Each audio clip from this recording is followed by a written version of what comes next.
आपको बता दें कि मध्य प्रदेश में क्या कुछ स्थितियां हैं, क्योंकि मध्य प्रदेश में भी लगातार कोरोना संक्रमण का आंकड़ा बढ़ता जा रहा है। जागरूकता के साथ साथ कुछ ऐसे इलाके हैं जहां पर सख्त हिदायत के बाद भी वही आलम नजर आ रहा है, लोग कहीं ना कहीं फॉलो नहीं कर रहे हैं और इसलिए प्रशासन को सख्त भी होना पड़ रहा है, जहां पर सीएम शिवराज सिंह चौहान ने भी कई एहतियात बरतने के निर्देश जारी किए। हमारे साथ state head Rajesh Saxena ji news room से जुड़ चुके हैं।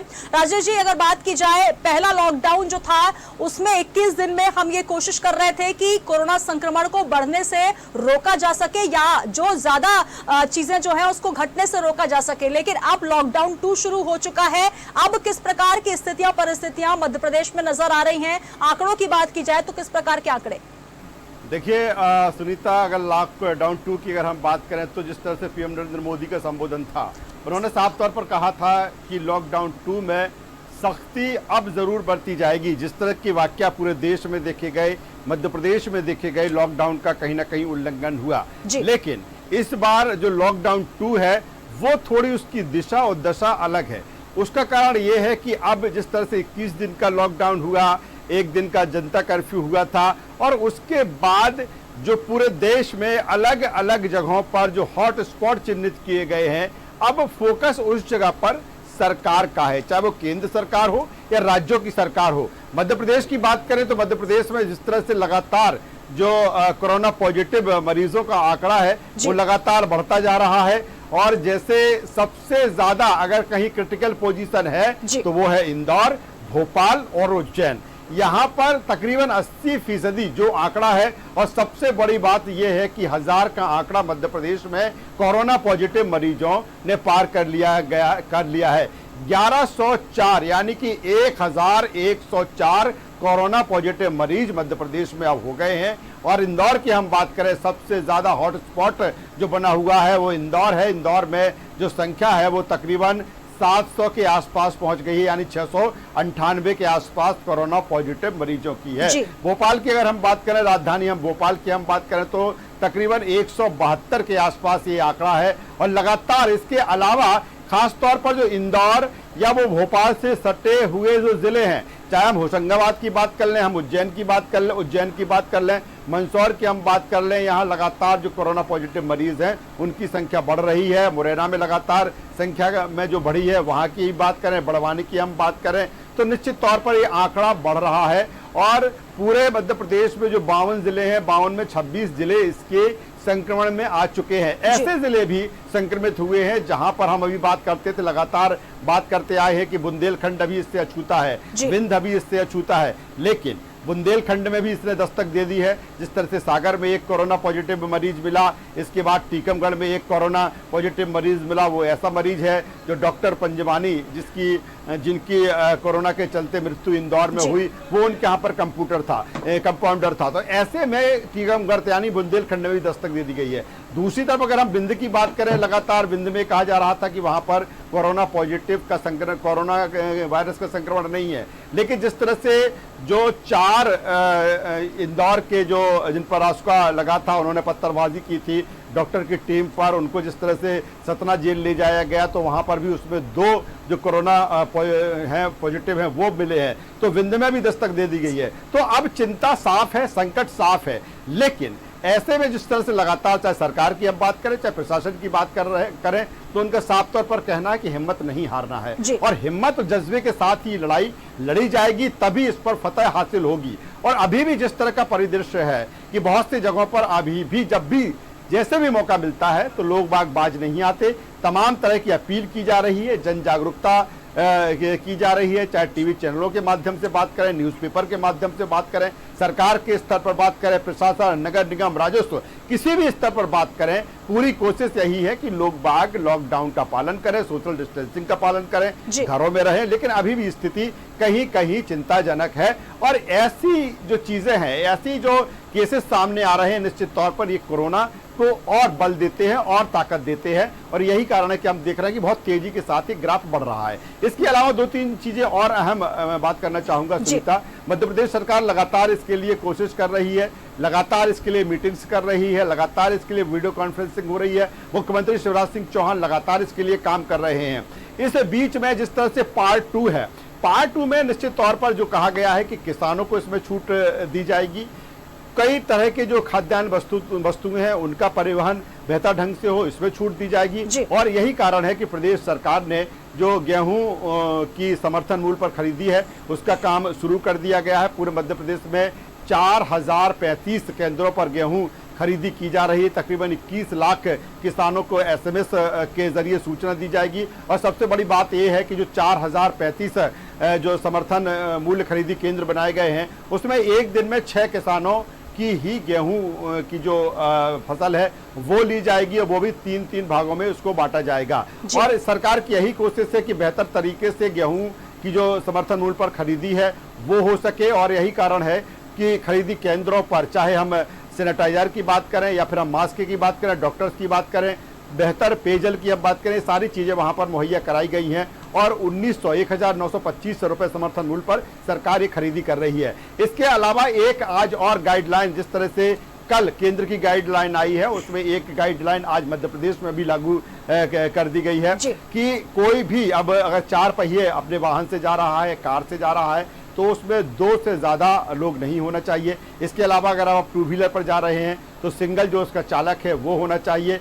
इसके अलावा अगर हम बात करें तो लगातार अब इन क्षेत्रों में, खासतौर पर इंदौर की बात करें, भोपाल की बात करें, उज्जैन की बात करें, या जहां पर हम कह रहे हैं कि रेड जोन और ऑरेंज जोन की हम बात करें, वहां पर साफ तौर पर इसके लिए सख्ती बरती जा रही है। इसके साथ ही कि लोगों को रोजमर्रा की चीजों में दिक्कतें ना हो, जिस तरह से भोपाल में पूरी तरीके से लॉकडाउन किया गया था और किराने की बात करें, सब्जियों की बात करें, फल की बात करें, उसमें काफ़ी दिक्कत आ रही थी और कई जगह से इसके प्रदर्शन भी देखने को मिले थे और कहीं ना कहीं जो गाइडलाइन है सोशल डिस्टेंसिंग की वो टूटती हुई दिखी थी। लेकिन अब पूरी तरीके से सब्जियां लोगों को मिल रही हैं, फल लोगों को मिल रहे हैं और किराने की जो आवश्यक चीज़ें हैं वो भी मिल रहे हैं। इसके अलावा पूरी तरीके से सरकार अब सख्त है इस मामले को लेकर कि कहीं भी किसी भी तरह की कोई इसमें कोताही ना बरती जाए।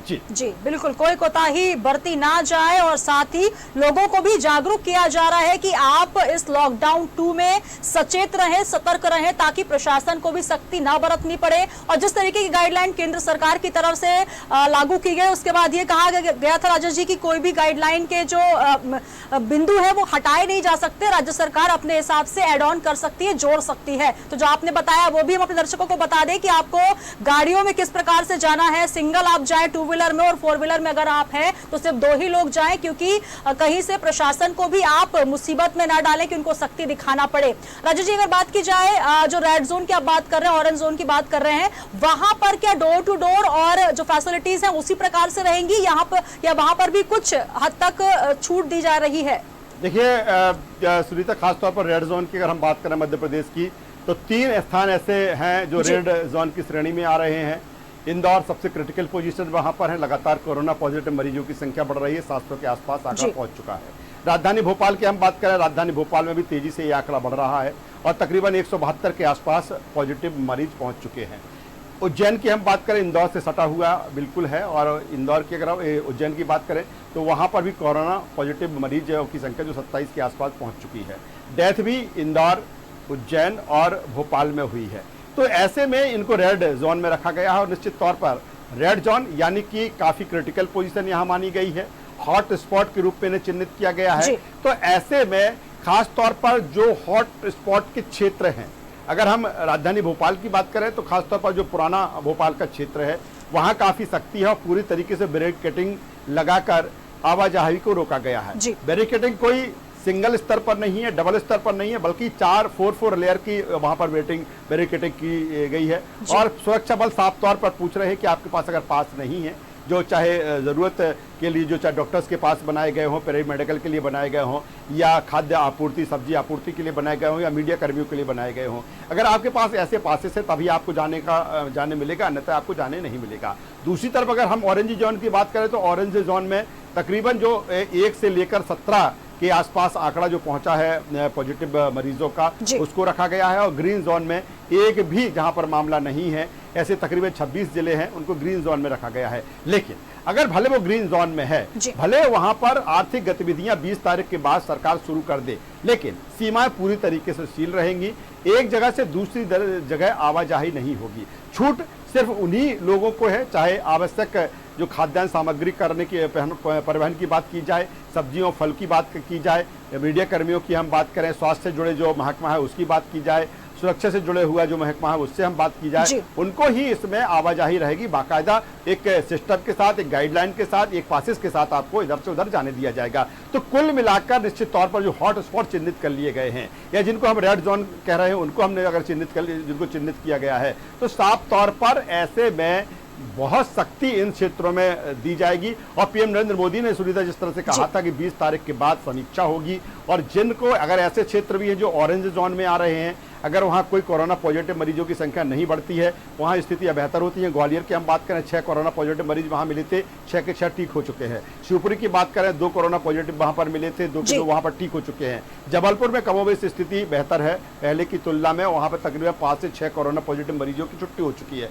13 के आसपास आंकड़ा है। तो ऐसे पूरी समीक्षा 20 तारीख के बाद की जाएगी। लेकिन सरकार की प्राथमिकता यही है, मुख्यमंत्री शिवराज सिंह चौहान की प्राथमिकता यही है कि कोरोना की जो जंग है उसको सख्ती के साथ लड़ा जाए, और जहां जरूरत हो कि लोगों को परेशान ना हो, आवश्यक जो चीजें हैं, दवाई है, खाद्यान्न सामग्री है, सब्जियां हैं, वो पहुंचाई जाए। और खासतौर पर जो अन्नदाता है, जो किसान है, उसकी जो फसल खड़ी हुई है, रबी की फसल है, खासतौर पर रबी की सबसे बड़ी फसल गेहूं होती है। और ये भी बहुत अहम बात है इस बार सुनीता कि गेहूं की बम्पर पैदावार हुई है। अमूमन जो देखा जाता था कि जब किसानों की फसल खड़ी हो जाती थी, पक जाती थी, और मार्च और अप्रैल के महीने में कहीं ना कहीं मौसम की मार झेलना पड़ती थी, कभी ओला, कभी बारिश, कहीं कुछ झेलना पड़ता था। लेकिन इस बार सब कुछ दुरुस्त है, और ये भी कहा जा रहा है कि पूरे देश में जितनी रिक्वायरमेंट गेहूं की है, खाद्यान्न की है, वो फसल इस बार हुई है। तो एक बेहतर है, एक पॉजिटिव चीज है ये इस देश के लिए, मध्य प्रदेश के लिए। और यही कारण है कि किसानों को इसमें छूट दी गई है कि आप अपने फसल की कटाई कर सकें, बेहतर भंडारण कर सकें,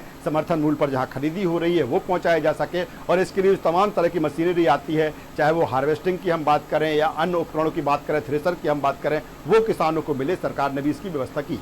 बिल्कुल, तो कोरोना का संक्रमण जहां है ये नकारात्मक खबर हो सकती है, लेकिन कुछ खबरें ऐसी भी निकल कर आ रही है इस बीच कि आप उससे खुश हो सकते हैं। सकारात्मकता को देखना हमारे धर्म में भी कहा गया है, हिंदू धर्म में, भारत में यही सिखाया जाता है कि कैसी भी परिस्थितियां हो आप खुश रहें, सकारात्मक रहें। और देखिए जिस प्रकार से फसलें बहुत अच्छी हो रही हैं, प्रकृति का संतुलन बहुत हद तक सुधर गया है, नदियां स्वच्छ हो गई हैं, पर्यावरण दुरुस्त हो रहा है। तो कुल मिलाकर कुछ अच्छी खबरें भी हैं और इन पर भी हमें बात का जिक्र किया है कि इस समय जो पर्यावरण की दृष्टि से हम बात करें तो एक जो रिपोर्ट आई है, और मध्य प्रदेश के लिहाज से हम अगर बात करें तो जो सबसे ज्यादा संक्रमित इंदौर है, जो उज्जैन है, जो भोपाल है, यहाँ पर जो आबो हवा है वो बेहतर हुई है। कहीं ना कहीं यहाँ पर पर्यावरण बेहतर हुआ है। और जो लगातार हम प्रदूषण की बात करते थे, भोपाल की बात करें या अन्य शहरों, बड़े शहरों की बात करें, जबलपुर की हम बात करें, वहाँ पर्यावरण बेहतर हुआ है, आबो हवा बेहतर हुई है। बिल्कुल, तो इस बेहतरी के साथ आपको इस कोरोना जंग के बीच लड़ना है और आप एक योद्धा हैं। यही वजह है कि इस मुश्किल की घड़ी में, इस दुर्गम वक्त में हम सभी मिलकर आगे बढ़ रहे हैं। और न्यूज वर्ल्ड डिजियाना समूह आपसे बार बार यही अपील कर रहा है कि इस लॉकडाउन का आप पालन करें। प्रशासन सख्त जरूर है, लेकिन जो कुछ भी हो रहा है वो हमारी और आपकी सुरक्षा के लिए, भलाई के लिए हो रहा है। बहुत शुक्रिया राजेश जी हमारे साथ जुड़ने के लिए। तो लॉकडाउन 2 शुरू हो चुका है, लेकिन इसमें आपको घबराना नहीं है, हिम्मत नहीं हारना है। प्रधानमंत्री स्वयं ये बात कह चुके हैं कि कोरोना से जंग जो है वो एक लंबी लड़ाई है, लेकिन हमें थकना नहीं है, हारना नहीं है, हमें जीत कर दिखाना है। और यही वजह है कि लगातार कोरोना योद्धा जो है वो लगातार हमारे बीच मौजूद हैं और वो अपनी हर जिम्मेदारी को बखूबी निभा रहे हैं, जिसमें हम बात कर सकते हैं प्रशासन की। पुलिस प्रशासन लगातार लगा हुआ है, इसके साथ साथ हमारे डॉक्टर्स, पैरामेडिकल स्टाफ लगातार हम सबकी सेवा में जुटा हुआ है। और हम जो है आप तक खबरें पहुंचा रहे हैं। तो बस आपकी एक जिम्मेदारी बनती है कि आप घरों में रहें, सुरक्षित रहें और लॉकडाउन का पालन करें। दीजिए इजाजत और आप बने रहिए न्यूज वर्ल्ड के साथ।